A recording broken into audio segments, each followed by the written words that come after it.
is Jack Buffery, and I'm joined by Josh Parkin, and we are the founders of Horizon Strength. How you doing, everyone?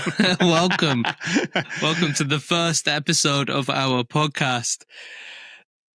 Yes, so this is weird, right? I wasn't expecting this. We tried recording this a few times in person, and it's a lot easier to read cues and stuff like that from each other when we're in person. And now it sounds like more awkward, which is quite funny. This is the first episode, so this is why it might sound a little bit awkward to the listeners. But this is basically a podcast that is just going to talk about what our philosophies are around training, why we think everybody should train, the standards that and just how everyone should, could, and can lead a more exciting life. Yeah, buddy. Trying not to be boring, which we're definitely going to be talking about later. And hopefully not boring our audience to death. But with that in mind, I'm going to move straight onto our first little topic so the listener can get an understanding of who we are and the way we operate and stuff like that. But interestingly, since I first wrote this little plan for this episode, which is a few weeks ago, a few things have changed. We've both been injured. When I wrote this plan, we were both literally just freshly injured, and we're kind of recovered now. I'm not sure exactly where you're at, actually, so this would be a good place to talk about it. You've actually had another little issue since then as well. Basically, what happened is we were full of confidence. We were doing something quite big in terms of a project, and then we both got injured literally within about 3 days of each other. I really badly pulled my hip flexor, and Josh, you pull out your back, and now you've got a bit of a dodgy knee. And basically what happened, one of my clients came in and I was injured, and I had to get down on the floor in this really weird kneeling position. It just made me look strange. And she said, what are you doing? I was like, oh, sorry, I'm injured at the moment. I pulled my hip flexor. And she was just like, that can't happen to you. You're my PT. Why is that? It's so weird that it's so weird to see you injured. And it made me think of the quote, a ship in harbor is safe, but that is not what ships are built for. So basically the idea behind that is, the more stuff you do with your body, the more likely you are to get hurt. But at the end of the day, it's going to be a net benefit just by getting moving, because when you injure yourself, you can recover better. But what I want to ask you, Josh, and I'll talk about it myself as well, is basically, why did that happen? Why did these injuries happen? And what have we been doing to rehab? And what are we going to do in the future to mitigate these injuries happening again? Because I think this is going to be important for everyone to hear. I would say for myself, the reason why the main injury happened with my back is I was getting complacent with some things. Like there's some things, especially when you're programming for yourself, it's quite easy to get a bit complacent and miss out on some of the exercises that you know you need to do, which is definitely something that I was doing. I was getting complacent. I wasn't doing specific work that I needed to do, and I was getting a bit tighter and I wasn't really dealing with that. In terms of rehabbing it, I've now switched up my programming a bit. So I'm working on those imbalances, the structural imbalances that I've obviously got.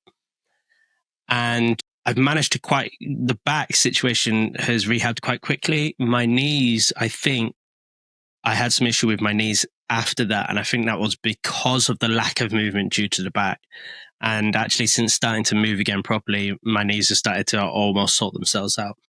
So we'll see. But I think the main thing is it was a wake-up call in the sense that, yes, it's all great. You just go out and crack on and train and do all the things you enjoy. But there are certain elements that you need to keep focus off. And that is, one, having structural balance.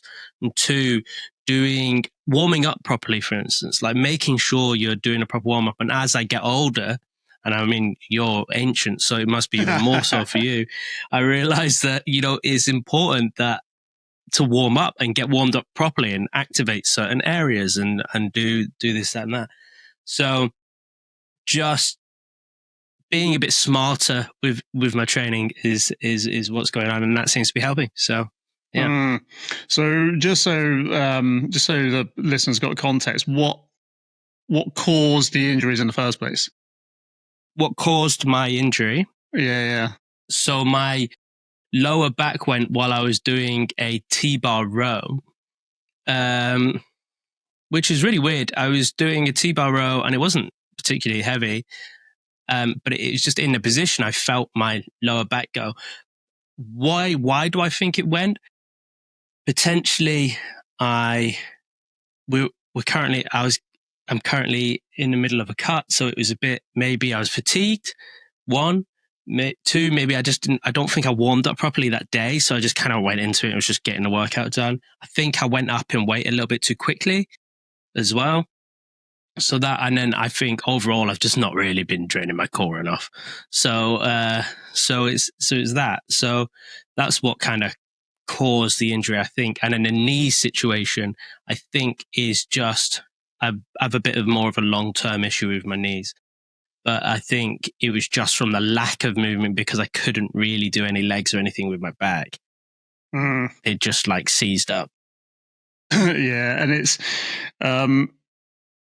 so there is a reason I asked you, like, why as well. I'll just go over what happened to me quick. So I was on a leg press of all things, really safe exercise to do. But the difference between some leg presses and, say, a barbell squat is that you start at the bottom of the movement sometimes, and then you drive out. Whereas a squat, you start fully extended at the knee, and then you drop down into it. So I was on a leg press, and I was on 200 kilos, and I drove upwards from the bottom, and I moved it fine, like I've been doing sets of that, but just that little bit of tension just hit my hip flexor. So maybe I just had my heel in a slightly wrong direction. Maybe my hip was just slightly in the wrong direction. And it went, I felt something go. So I was like, okay, I'm going to leave it there. Then I'd done some other exercises, but it was actually the next day when I lifted something quite light, to be honest. I think it was like a sandbag. I was just getting it out the way when I was teaching the class. And that's when it decided to go bad, and it just got worse and worse over the next 48 hours. And touch wood, it is pretty, I'd say 99% now. It still gets fatigued a bit quicker, actually, but other than that, it's good.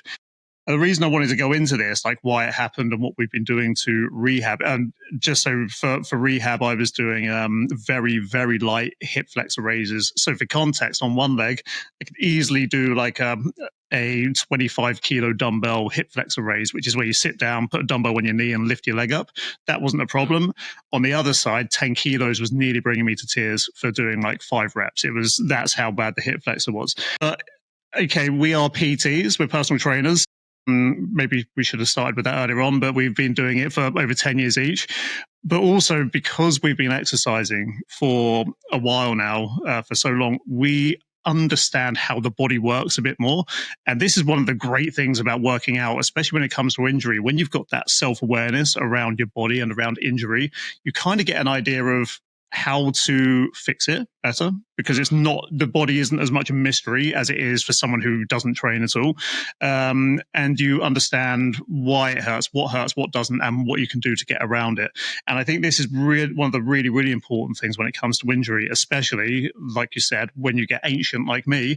I'm only 40, by the way, guys. But when you start to get older, learning how to deal with these niggles through resistance training is so ridiculously important, especially if you want to keep a active, healthy lifestyle, which is what we're all about.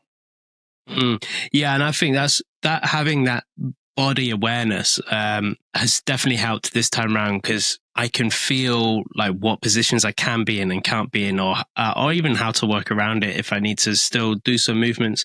So, like a lot of people I know would pull their back and then not do anything at all. But I still managed to train up a body. I still could do like leg extensions and leg curls. So I could still do some form of legs. I could still do calf raises, so I didn't do absolutely nothing. There's some days where I had to take a bit of a rest day, but I just couldn't train at the same intensity, maybe. Like there's a lot of like big compound moves I couldn't do, but there's still ways in which you can get around it. There's still stuff you can do. So I did a lot of isolation and worked a lot on my arms, which was quite nice. So, it's never going to complain about that. Yeah, that's for damn sure. I think the key takeaway for like the listener or the viewer, or wherever you're watching this, from all of their situation is basically, even though the potential for injury goes up because you're using your body, you're exponentially better off, because you will know you're exponentially better off and less likely, to need medical intervention and to have lasting chronic pain if you already work your body and know how to not like rehabilitate it like a professional rehab, but just know how to move your body in a way to make it move still and get better. Those who do nothing, that's when they will start to suffer with chronic pain, because, you know, I've seen it, and Josh, I know for sure you've seen it as well. We've seen people who do their knee in, then they don't do anything about it, they don't exercise or anything. Next thing to go is their back, next thing to go is their neck, because it just works its way up the chain from that one injury. Once you understand how the body works, just a little bit of education, you can fix it and actually stop injuries happening in the long run. Yeah, for sure. And also, what I found with a lot of injury-based clients is they're either constantly looking for the pain. Like if I put myself in like this position, my elbow hurts. It's like, well, don't put yourself in that position. That's not, you know, that's the first one. But so they're constantly looking for that pain, or before they even start an exercise, they tell themselves that that's going to cause a problem. So then the pain's there. It almost creates this like nocebo effect. You know, so it's just you need to almost, it's hard, and it's really hard with pain because it sucks and you're just painful and it's not nice. But if you can get away from the mental aspect of it, you can do things a lot better. If you start thinking, oh, if I'm going to squat, it's going to hurt no matter what, rather than experimenting with movement to see what does work, you know, then of course you're going to be in pain if you're constantly thinking about it. So that's one thing I will say, which is tough, and it's not an easy route, but it's one thing to try and be mindful of. Yeah. Okay, so let's go on to something else now. So obviously we're PTs, we love fitness, we love keeping ourselves strong and healthy, but in the recent months, we've pivoted to something that it's given us a bit more purpose, I'd say, and that is having a body that's ready for adventure, because a lot of people don't want to chase a goal in the gym for being in the gym's sake. So that might mean they don't necessarily want to lift double bodyweight deadlift, because that's what is the point of that. It's not I hate this term, but it's not very functional, really. What's the point? So one of the things we've realized over time is that me and Josh, we go out and do a lot of different things like hiking and kayaking and climbing and stuff like that. And what we realize is how the training can affect that, and why it's fun to work on something in the gym and then maybe see that transfer across to something that we're doing outside the gym, whether that is a stronger stroke in the kayak or a better grip hold on the climbing wall. Josh, I know you're working your grip quite directly at the moment. So basically, the philosophy that we're looking into and playing with and just working on at the moment is how to make your body more adventure ready. However, my question is, if you were to circumnavigate the pesky months of training that is needed to do anything, and you could matrix download a skill into your body and brain within 60 seconds that would help and aid any kind of adventure, what would it be? Yeah. What would it be? So, this is something we spoke about before, and I would say that my number one thing would be the element of survival. So being able to go for expeditions and just have that bushcraft survival experience of no matter where you went. I think that would be because then you never have to worry about anything, right? But that's not really that physical. So I don't think that really requires much in terms of training.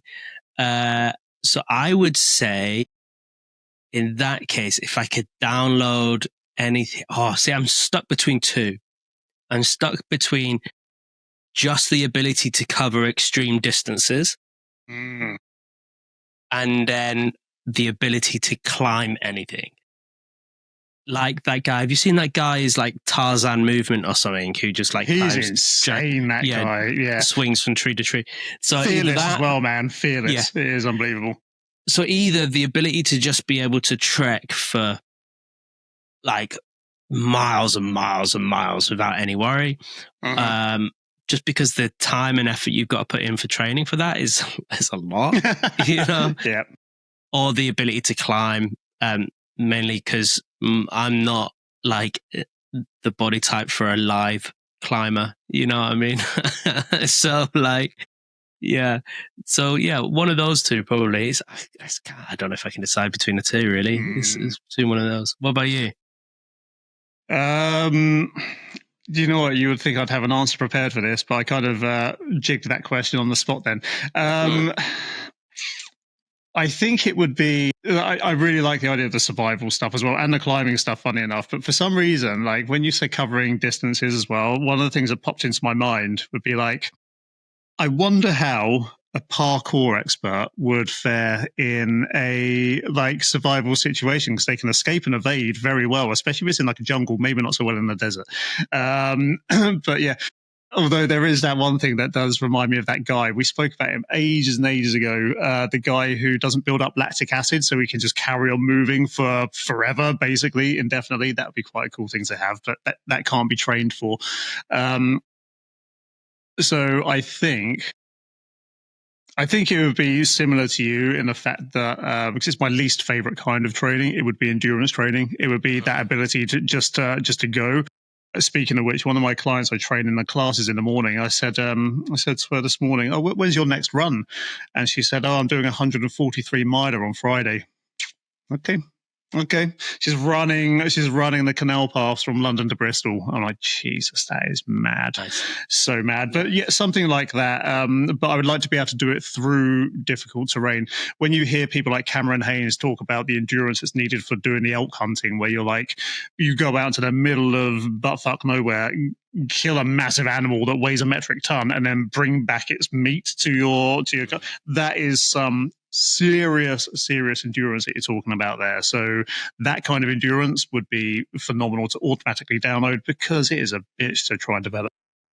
Yeah, for sure, man. It's not easy stuff. I remember when we did a big charity cycle years ago, and I think it was from Farnham, which is like, if you're in the UK, it's like Hampshire way, all the way back to where we are in Cornwall. And it was over 100 kilometers a day ish for over 4 days.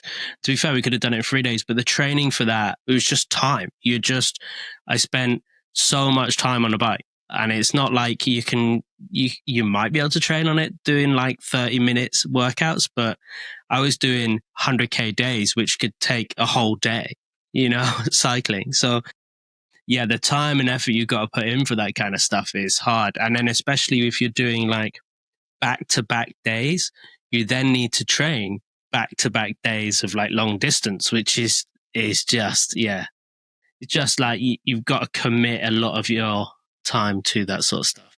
Yeah, I'd rather just that all came naturally, and then I could just focus on the fun stuff, to be honest. There are some people like that though, right? There are some people that can just go, oh yeah, I'll see you later, I'm just going to go do this ultra marathon, I'll be back in a minute. Fair play. Like that is something, it's the midlife crisis thing, typical thing. I turned 40 and now I'm like, I reckon I might be able to do a marathon, but I haven't started training for it yet, so who knows?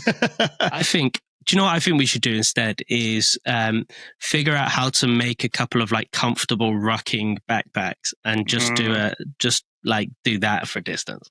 Yeah, it's not a bad idea. And that is a brilliant segue for going on to the next subject as well. So I spoke about adventures. We just spoken about the adventures and the fact that that's what we're leaning into. Basically, there's a guy called Alistair Humphreys, and he coined the term microadventures. And we didn't realize when we started like talking about these sorts of things that he'd already coined the term microadventures. His idea of it is basically very cheap and local adventures. And it's such a good idea because a load of people, when they hear the word adventure, they think it's inaccessible to them. They think, oh my God, I have to go climb Everest if I want to do an adventure. Whereas you can actually just go camping for a night, or you can go for a cold sea swim, or you can go to the top of a local hill and watch the sunrise or sunset. Any of these things are still adventurous, and you can build up volume of them over time. It just makes you, it makes you have interesting stories to tell. But it goes along the lines of what you just said. We could just make rucking bags. We could just chuck them on and then go for a hike somewhere. It doesn't have to be 100 miler. We can just practice like 5K a day. And the other thing that we are sometimes quite good at as well is having active business meetings, because we are business partners.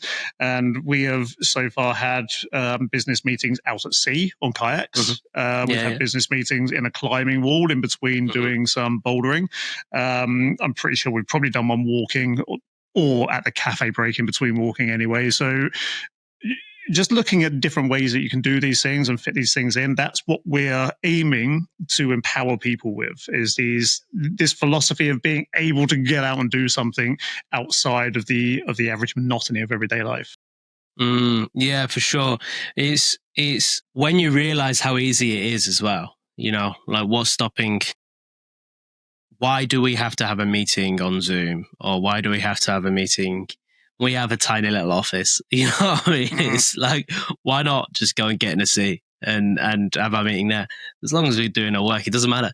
And also, especially if you live somewhere, I think everywhere's probably got somewhere, but if you live in Cornwall like we do, there's so many people that don't, like, there's people in Cornwall that live in Cornwall that have never seen the sea, which is absolutely mental.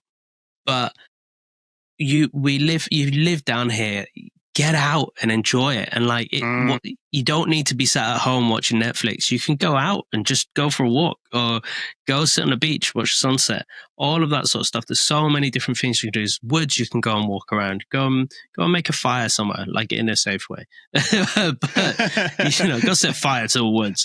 Just, oh dear. But they told me to do it, sir.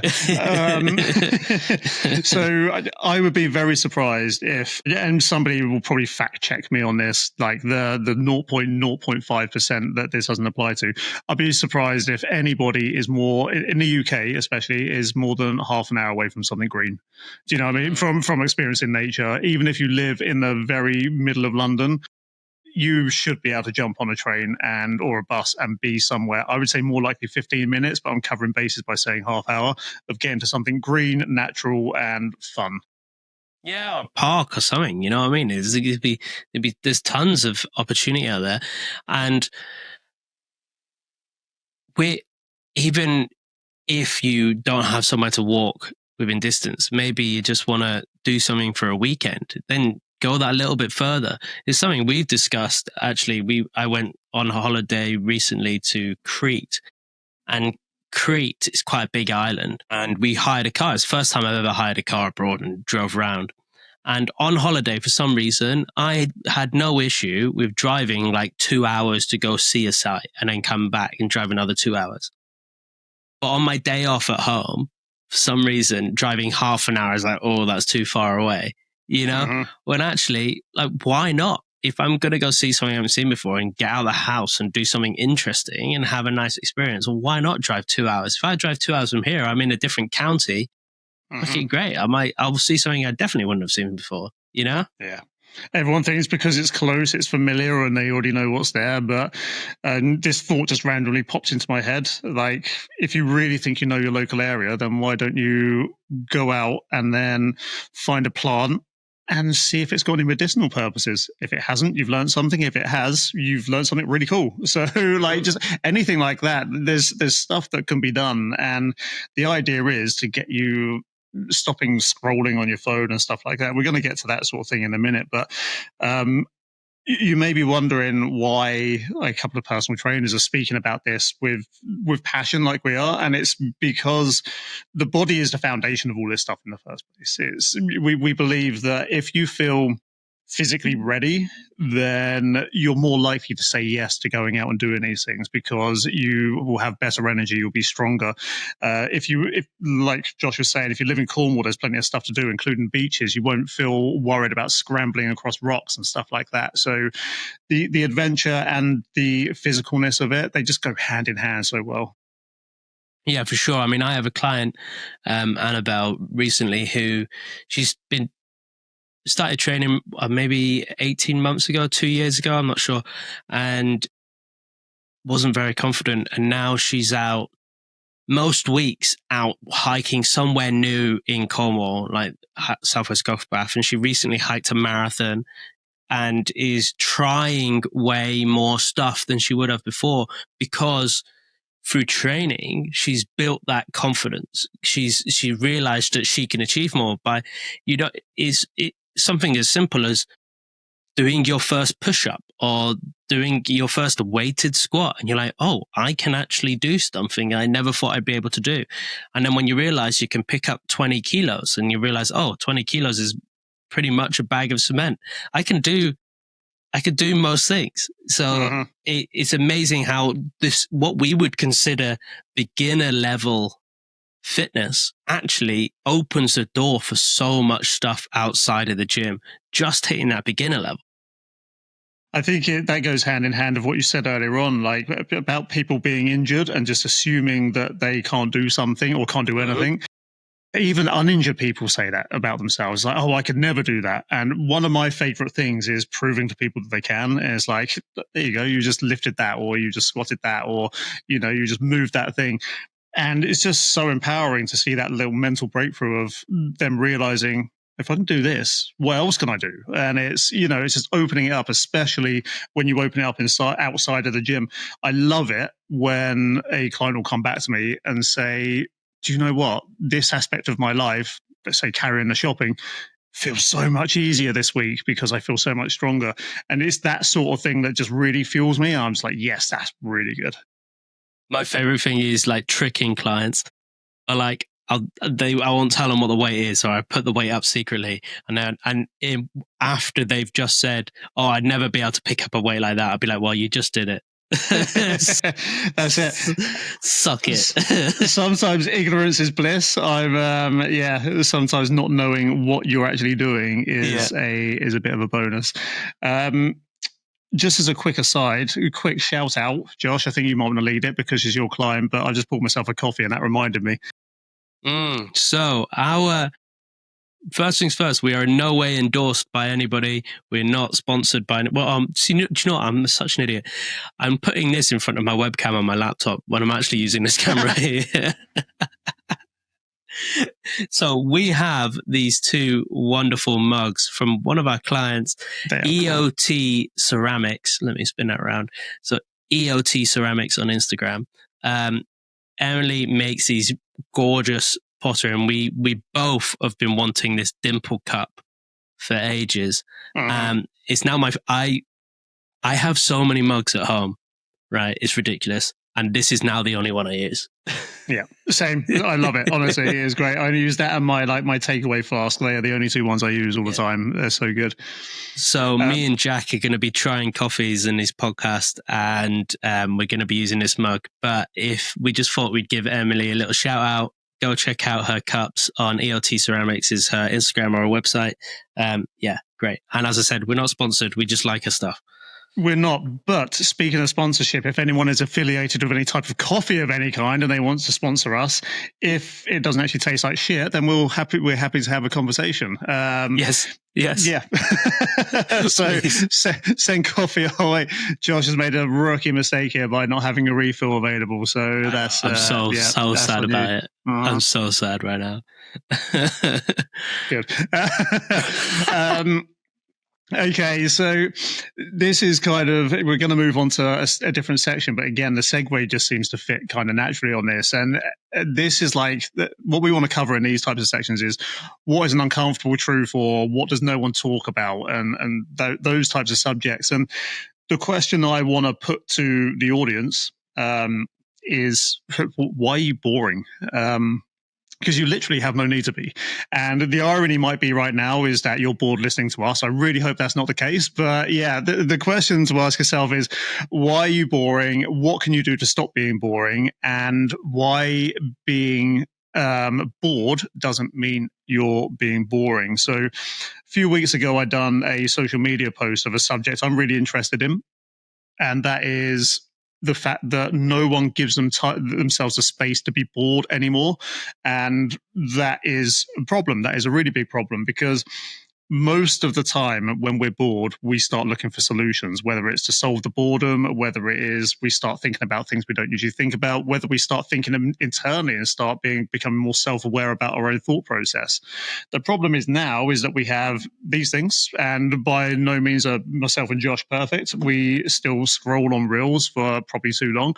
But most of the time when we're bored, we'll reach for our phone and just go into a mind-numbingly boring social media scrolling thing. And look, it's not bad to look to see how a recipe is made, or me and Josh look at bushcraft things and stuff like that, and also stupid crap as well. But what you've got to ask yourself is, are you actually making memories when you're scrolling on these social media reels? Is anything that's going in, is it going to stick with you for a long time? And I expect a load of you have been like, yeah, I still remember this one.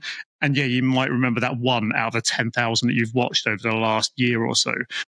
But what's more likely to create a memory? Getting outside and having one of these micro adventures, or even just go for a walk with a dog, to be honest, or scrolling through these reels. Instead of being boring, give yourself the chance to be bored and go find something else to do. Find a solution to that boredom. Set a problem in your head that you're going to solve. Those sorts of things. Just get out of the monotony of scrolling all the time, all day. Yeah, it's something. This also matches up with when we talk to people about micro adventures and trying to adventure more or trying to train more. The general main excuse they use is that they don't have time. And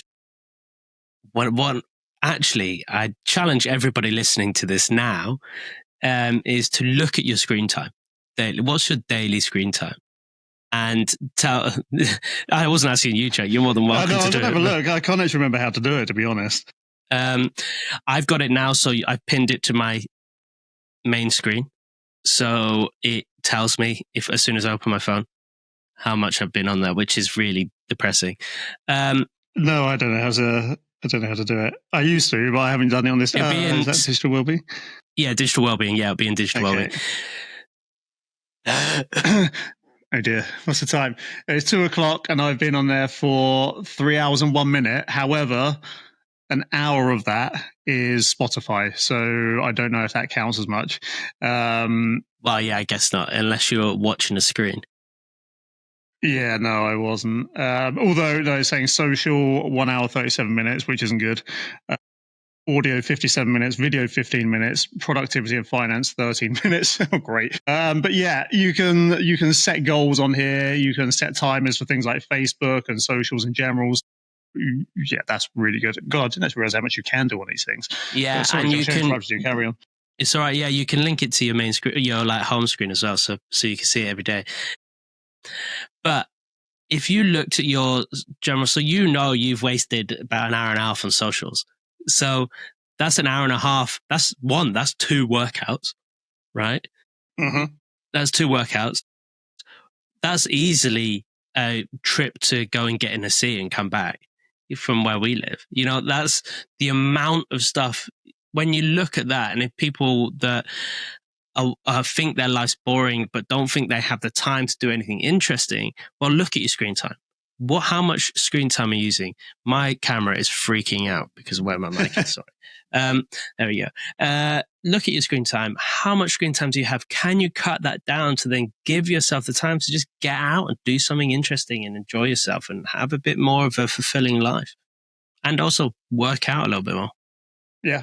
Yeah, that's it. And look, the difference here between, again, being boring and not being boring on this one is just a little bit of effort, and nothing good comes without a little bit of effort. So that is, ages ago, we spoke about if you had a pill that would make you fit and everything like that, would you take it?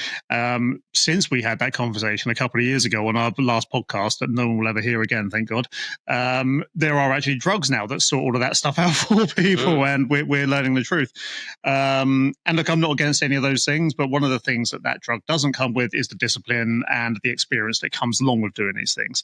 And it could be argued that is where a massive mental barrier is crossed, and where where the mental fortitude and where the self-education and the self-awareness comes from in the first place. Exactly the same thing with all of this. Just for that little bit of extra effort, instead of sitting down scrolling, get out and do something instead. Yeah, for sure. And it's So I something know that I'm... Go on. Sorry. Yeah, I was going to say, it's something that I'm pretty terrible for, especially since, like, I'm no longer employed. I'm in charge of my own time. You know what I mean? So I wonder if, as a way to keep like the viewers accountable, but also maybe keep us a little bit accountable, is there something we could do to show that we're trying to keep ourselves a bit more bored and less boring, and sort this fucking screen time out? Well, I mean, we were looking at ways and debating whether we should be putting time and effort into a Facebook group. So maybe maybe it could be a way to do it, is have it as an accountability group. But then that's more time on social media. So that is a problem. I'm sure we can come up with something. Yeah, I'm sure. But just post your screen time daily. Yeah. Oh, Jesus Christ. Yeah, to be fair, I do most of my screen time on my laptop anyway, so I'm all right. There's always a way around it. Yeah, there is. What was I going to say? Oh, yeah. So one of the things that we've spoken about before as well is creating rules for yourself around this stuff. So two of the rules that I have. Number one is whenever I'm out walking a dog, I will set myself a problem to solve, and my mind will just be working on that problem. Or the other one I have, which I don't know if I mentioned before, I will call someone. I'll have an actual live conversation with someone instead of messaging someone. So if I'm on a dog walk, I don't actually have my screen in my hand. I'm trying not to listen to podcasts either when I'm on a walk. I listen to something called Brain FM sometimes, but most of the time I'm just listening to nature, setting a problem in my head, usually to do with business that I'm going to work on at that given time. And the other rule I have is that I'm never allowed two screens at the same time. So right now I actually have my camera screen, my secondary monitor and my primary monitor in front of me. So that is a bit of an exception to the rule because it's for work. But for instance, if I'm sitting down watching TV in the evening, I won't have my phone in my hand watching reels or something like that.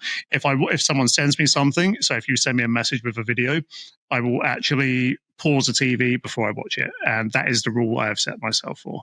And even now, I still notice myself, if I get a message from someone, sometimes I'll have that TV pause 15 minutes and then I'll end up scrolling through my phone. So, it just goes to show how easy this stuff can capture you. And that's the sort of stuff that I'm working on, just trying to stop myself from scrolling mindlessly.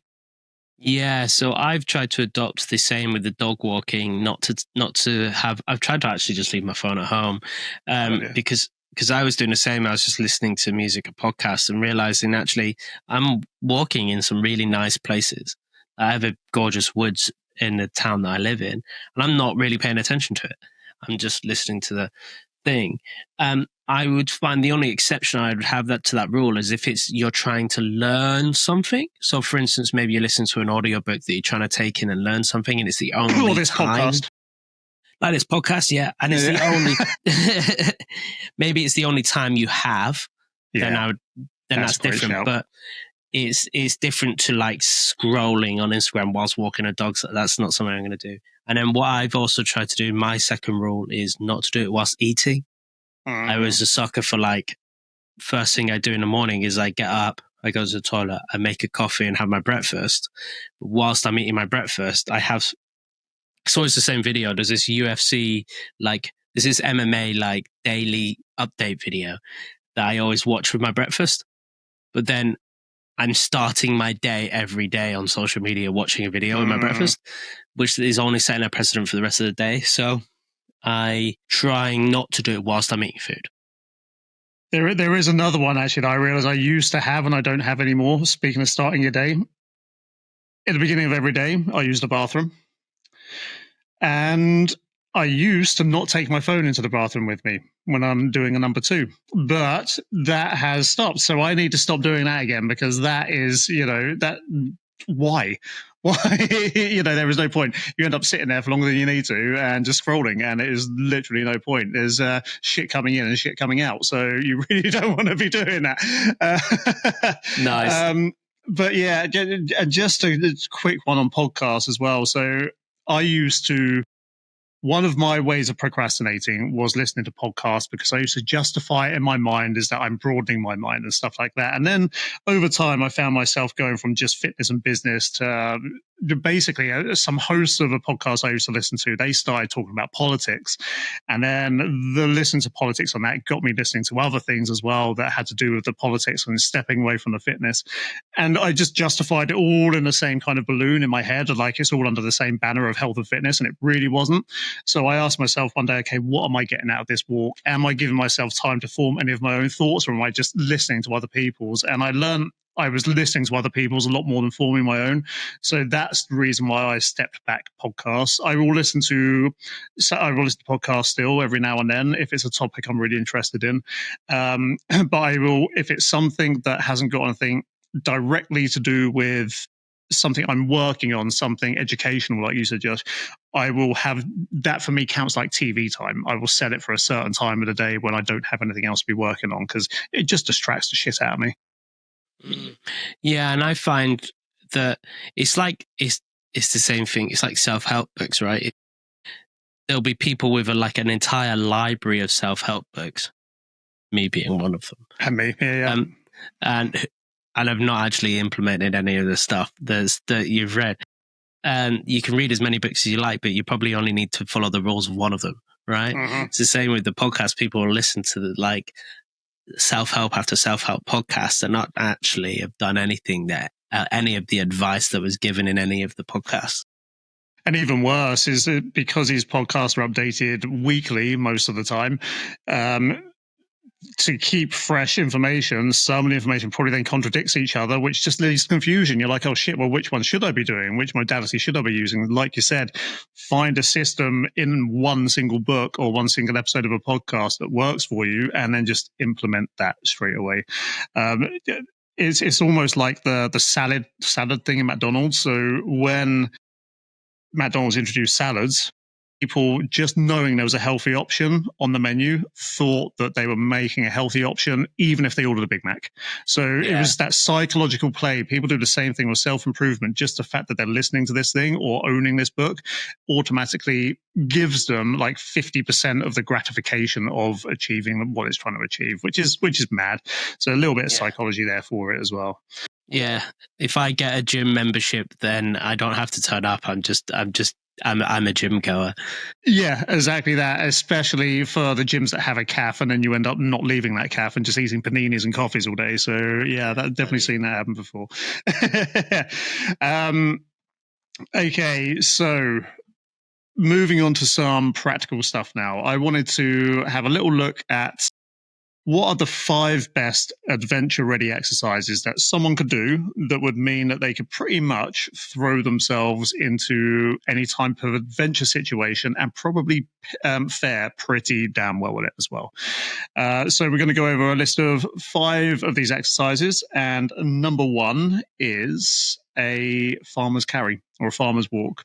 So for those of you who don't know what a farmer's walk is, you're basically holding something very heavy in each hand. You deadlift it up and then walk with it for a certain amount of distance. And you can either turn around and walk back or just walk for one direction with it. But it's got to be heavy and you've got to move, which is something that's going to be really good at building strength. And strength while you're moving is really important skill to learn. Yeah, I love the farmer's walks. As we know, I'm a massive fan of farmers. There's so many different ways you can do it, and they're so versatile. You can use dumbbells, kettlebells, just plates. You can do pinch grip farmers with plates. If you can get a set of farmer's walk handles, that's really, really good, and they're not super expensive. We got a pair recently from Mirafit, I think, and they're only about £90.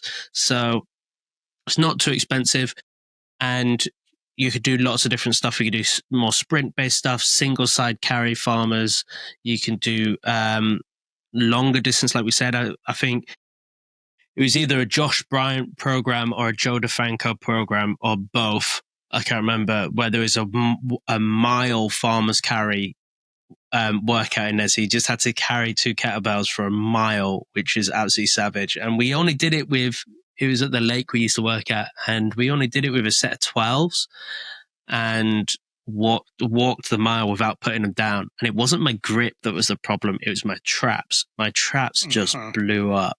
But it's so transferable to if you're going on an adventure somewhere over a long distance, having to carry stuff, having to carry gear, having to drag a kayak down to the sea, any of that sort of stuff is really transferable. Yeah. A lot of people can do a deadlift, but the ability to be able to do a deadlift and then move with that weight in your hand is just really, really good. And it just allows you to, like you say, carry kayaks, carry equipment, and just do some really good stuff. Or, you can rescue 2 people at the same time, one in each hand, depending on how much they weigh. So that's always a good thing. Yeah, true. Number 2 is a pull-up. So difference between a chin-up and a pull-up. A chin-up is where your palms are closer together and facing you, and a pull-up is usually hands a lot wider apart and facing away from you. So I've picked pull-up because it is, again, here's that word again, but I think it's a bit more functional in terms of shoulder health in general. You utilize a lot more back muscle, and in an outdoor adventure situation, let's say climbing or something like that, you're not very likely to have your palms facing you. You're more likely to be gripping on with it with your hands facing the wall itself. And being able to pull yourself up without the use of your legs is actually going to put you in a really good stead in case one of your feet slip or something like that. So pull up is an extremely good exercise to be able to do. Yeah, for sure. And it's just that kind of mastery of your own body weight, right? Being able to do more with your body than what you thought. And it is a good example of this is when we both went on holiday recently. We went to Menorca and we're doing a lot of snorkeling. We're doing a lot of snorkeling in these little bays, and there was climbing bits off of the snorkeling. And there was one area, and I was a little bit heavier than what I am now while we were in Menorca. And we got to this one rock that was in this cove, and it was just in the middle of the water. And we wanted to jump off of it into the water, but we had to pull ourselves up out of the water, and there wasn't really many footholds. There wasn't much going for yourself. And you managed to get yourself up there just because your upper body at the moment was a bit stronger. You could handle your body weight a bit better. But because I was a little bit heavy and I've not really been working on my pull-ups, I struggled to get up there. Managed to get there eventually, but my God, did it take a hill. That was, and I jumped off the once and I was like, I've had enough of that. So, But it's almost like I like to picture it as a video game where at a certain level you unlock a skill that unlocks all the areas you've been wanting to explore. And that's what pull-ups do. Yeah, it just allows you to go vertical instead of just horizontal, like you say, in a video game. It's really good. And in terms of just having healthy shoulders, if you're able to do a pull-up, the chances are you're going to have good, healthy shoulders that are capable of putting up a lot of crap as well, which is good. And look, there's loads of ways to regress all of these things we're talking about. So with the pull-ups, you can just start with a lat pull down, or you can add a load of bands to your pull-up bar and then just work with resistance bands. Just have a quick YouTube of that and you'll see how to do a band-assisted pull-up. But just working towards being able to do even just one pull-up, it's also a hell of an achievement. Being able to control your own body weight, to be able to pull your chin up over your hands there is something very, very satisfying about being able to do it. I've not worked with a client who's achieved one that hasn't been, oh my God, yes, and I'm really excited when they get their first pull-up or chin-up. Yeah, and we train a lot of women, and my biggest goal with all of them is to get them doing a pull-up or a chin-up, just because there's not many women who believe that they can do it, and then when they get it, they're just ecstatic. Yeah, it's so cool to see. So my next one, the next exercise, it is a bit of an outlier. It isn't something I don't think I ever see anybody do this, to be honest. This is a hip flexor step up. So if you imagine a box, probably about desk height, and then I would like you to imagine putting your foot onto that box and then just stepping straight up with it, trying not to lean forward and trying not to bounce off the floor with the back foot. and then just literally pushing, driving through that front foot, standing straight up. That is a hip flexor step up. So it works on the hip flexor as well as the quadricep, but it's a really, really difficult move. But it just shows if you can perform this, it proves that you've got healthier hips in general, and that you're able to get yourself out of a sticky spot. Again, I think climbing things is the best way to do it. In fact, Josh, that same example of the climbing out of the rock, once we were halfway out, we had to get our leg up really high and then drive with it to go up higher as well. So those two work really well together. But yeah, it's a nails thing to do. And you can regress this by, say, like grabbing onto a TRX band in front of you. Or I usually, in my classes, I have a plyometric box set up inside a squat rack. And then people can grab the sides of the rack to like help themselves up and stuff. Yeah, it is a really tough exercise. Does really teach you control as well, being able to do things. Like a lot of people go into step ups and like throw themselves into it, just use the back leg too much. And when people can get good at it, not only is it great for your hip flexors and stuff, but it's great for your knees as well, strengthening around your knees, great for your quads. It is a tough exercise, but it's so easy to regress to your level and then build up slowly, which is what I love about it. It's a really easy exercise to progress in really small increments, which is perfect, because then you can see those small wins happening and a lot quicker. Yeah, and you can literally take it to wherever you are, and it's something you don't need any equipment for as well, so you can work on it wherever.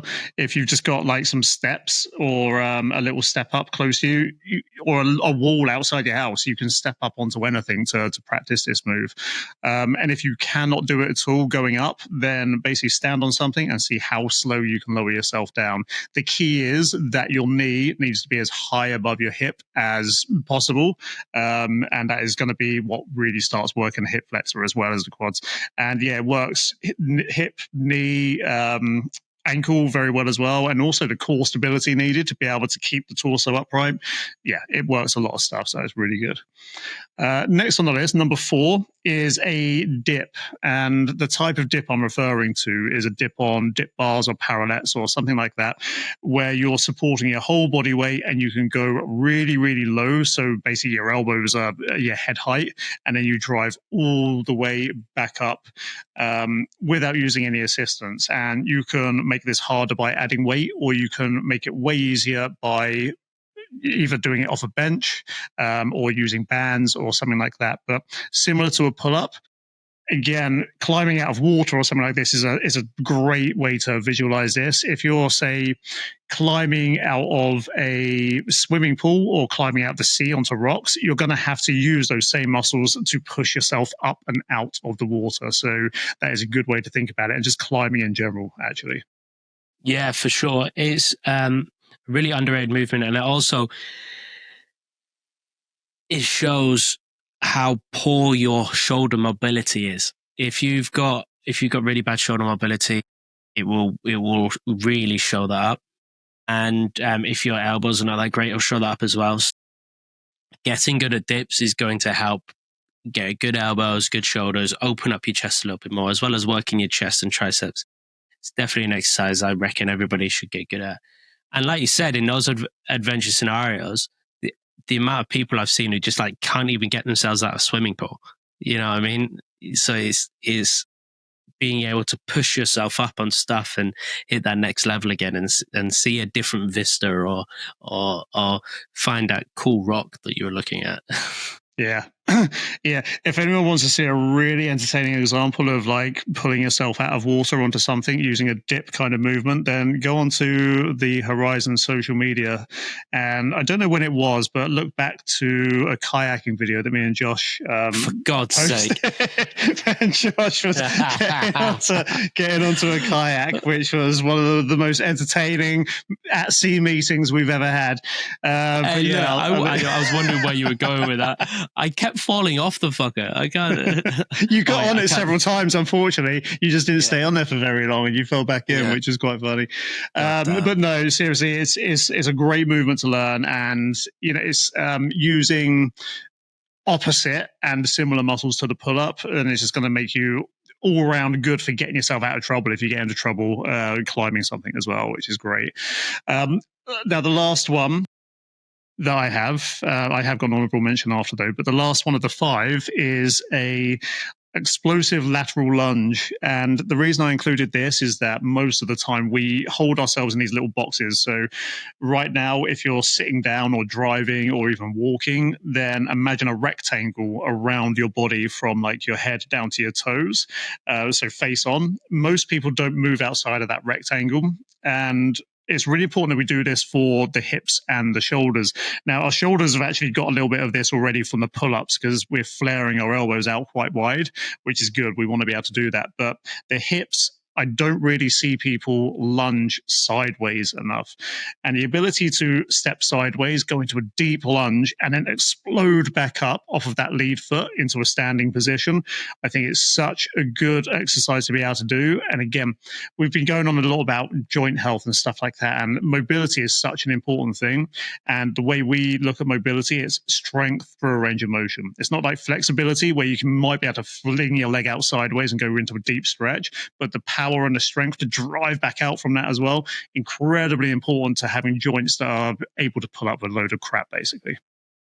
Yeah, some of the most functional people, I think, functional athletes out there in the world are wrestlers. So, and when I say wrestlers, I don't mean like WWE wrestlers, although they are very functional. I mean like Olympic level wrestlers. And the Russians are great at this kind of stuff. They do a lot of like Cossack squats with barbells on their back with ridiculous amount of weight and powering through either side. And then when you see them put it to action on the mat doing wrestling, it's just phenomenal how they can move their body. You know, so it's definitely something that is hard initially, but if you can get good at, you're not worried about stepping outside your box. And the way I like to think of it, I try and, because we're doing these like adventure ready exercises, I try and picture what these would look like in the wild. You know, like when am I actually going to use that? One I like to think of is rock pooling, right? You're going rock pooling and you step over at the rock pool. So you're like in a Cossack position, go down, pick up a rock and then you're able to get out of it. So you might be able to find cooler crabs. Yeah, I'm 100% with that. And when you said that, like I was picturing someone straddling a rock pool and not knowing how to get out of it because they can't go one way or the other. So yeah, that's actually really important. The other thing I really like it for is that I've trained a lot of elderly clients as well. And if they have had, so sometimes there's two in particular I'm thinking of, they've both taken falls and they weren't able to catch themselves from the fall and injured, busted up their shoulders, busted up their neck, and sometimes their heads like pretty dodgily. If they had the ability to step out sideways to stop that fall, to break it in the first place, and then push themselves back up, they would have saved themselves literal months and months, actually a year in one case, of recovery, just from a simple thing of being able to put their foot out quickly and explode back up to position. So injury prevention, really, really important. Yeah, there was a, I don't know how much this is true, so I might need to look it up, but there was a stat. It was like elderly people who break their hip isn't always because they land on the hip, but it's the foot they put out as well. It's that hip that breaks because when they go to stop themselves from falling, that hip breaks as they go down. So yeah, it's important. And I was talking to a client the other day about learning how to fall. And trusting yourself is really, really important. Because sometimes we do just fall over. I'm quite good at falling. I think that's probably because of jiu-jitsu. I just turn into like a little weeble and just roll around, so like that's fine. Yeah, it's a good skill to have, to be honest, learning how to roll, and it's learning how to fall. And look, even we were speaking about injuries at the beginning of this podcast, and that's usually because we've put ourselves in that sort of situation. But then if you do trip and you put your leg out, you might pull a hamstring, you might pull a hip flexor or something like that. But the important thing is, because you're trained, because it's strong, that is not going to debilitate you for absolutely months. You'll know how to train and recover to get back out of that situation. So I do have an honorable mention for this as well. And this is something I think is a great move. I teach in a lot of my classes. I think it is really good to learn. A lot of people don't do it because it takes a bit of time and it takes a bit of concentration, and it is quite a slow movement, but that is a Turkish get-up. Now, I'm not going to try and explain the Turkish get-up, but basically all it is holding something heavy above your head from a lying position and standing up with it in a series of different movements. Google what a Turkish get-up is and you'll see. But if you can do one of these heavy, you are strong. Like, there's no two ways about it. And pretty much everything about you is strong. Your shoulder is, your wrist is, your shoulder stability is, your hips are, your ankle is. Everything has to be strong to do a heavy Turkish get-up. Somebody broke the world record for this recently, and I don't want to get this wrong. I think it was like 140 kilos or something like that. Let me have a quick look. Yeah. 115.6. That I struggle to do what was the one I was at? 28 kilos I struggle to do. 100 and whatever. That is insane. That is really, really insane. Yeah, 115.6 kilos. So 225 pounds, essentially. No, 255 pounds, sorry. Yeah, is a guy, Michael Adala in Denver, Colorado.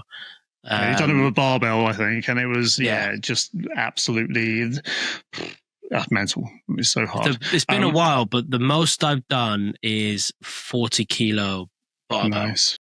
Yeah, I remember doing a barbell when we worked at the gym, and it was like, so one of the things I teach is a stability class, and I get people to do it holding a slam ball in their hand and not dropping the ball, and that is really hard. And the other thing I do is a bottoms up kettlebell Turkish. I was about to say, have you done that? Yeah, and it adds to that instability. You don't have to go heavy with these to get the benefits, but obviously if you do go heavy, it will build up things. But you can use it as stability exercise as well. So really, really good. Google what a Turkish get-up is, and it's it's great exercise.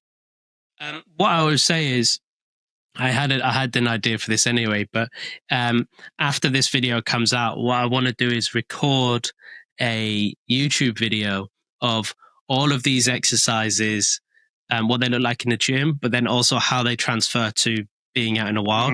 So I think we should record a video of that. And after this video podcast is out, we'll also put a video out of the comparison between the two and how they work. Yeah, so after you've watched this or listened to this podcast, then search Horizon Strength on YouTube and look for the 5 best adventure ready exercises or something like that. To be honest, I hope we come up with a better catchy title for a YouTube video, but it'll be along those lines. So yeah, just have a look out for that. So guys, that is pretty much brought us to the end of the podcast. However, one of the things that we have always done, we recently rebranded to Horizon Strength Collective. We used to be RDA Strength Systems. And one of the key tenets of RDA Strength Systems that we've actually carried over to Horizon Strength is the fact that when you learn something new, when you are doing when you're learning some information, when you're educating yourself, instead of just doing it passively, try and do it actively. It's like what we were saying earlier on, when we self-justify the things we're taking in, whether that's a podcast or whatever, we justify it by thinking, oh no, I'm educating myself. But do it actively. So what we challenge you to do is within the next 24 hours, at the very minimum, we would like you to schedule in a micro adventure, whether that is just jumping on a train and going somewhere green, or whether that is going for a sea swim, whether it is going to looking in a bird book and thinking, right, I'm going to travel somewhere where this bird is and take a photograph of it. Anything that you can think of, there's so many ideas that you can do with this. In the next 24 hours, make sure you plan to do a micro adventure this week, and you get 1 million bonus points if you actually do the micro adventure within the next 24 hours. Way much better props if you can do it within 24 hours. Yeah, and comment what your micro adventure is going to be. I want to hear about it because I need inspiration. Well, in less than 48 hours, I am doing one of my most exciting, I'm not going to call it a micro adventure, although it won't last very long. But in less than 48 hours, I will be 15,000 feet up in the air and about to fall out of a plane. So by the time this podcast is published, then I will have done my skydive and hopefully you'll hear me for episode 2. If not, something went very wrong. If not, it'll be a solo podcast from now on, people.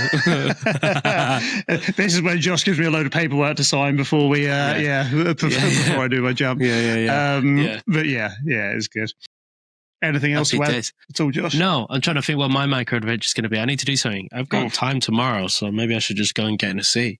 What am I doing? Yeah, and so interestingly, the weather forecast has improved massively. So for where I'm doing my jump in Swansea, because it's the highest available jump in the UK, and all week it's been saying there's going to be storms on Saturday, and I looked this morning and it has completely changed, and it's supposed to be sunshine, hardly any wind, just a little bit of rain. So nice. That is a massive win. But yeah, maybe a swim tomorrow. Yeah, I'm up for it. Cool.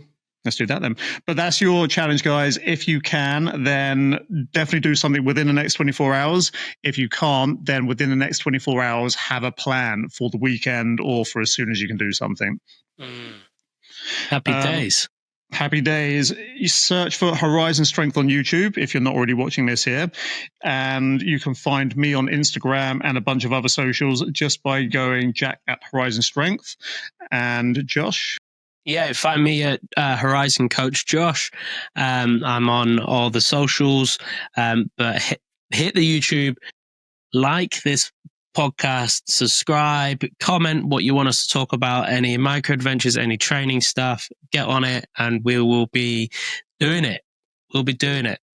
And if there's anybody you think we should be speaking to who you reckon would make a good guest on the podcast, let us know that as well, because it'd be something we'd be very interested in doing at some point, and that'd be great. 100%. Yeah. 100%. Until next time, guys, have happy adventures, and we will see you soon. Bye.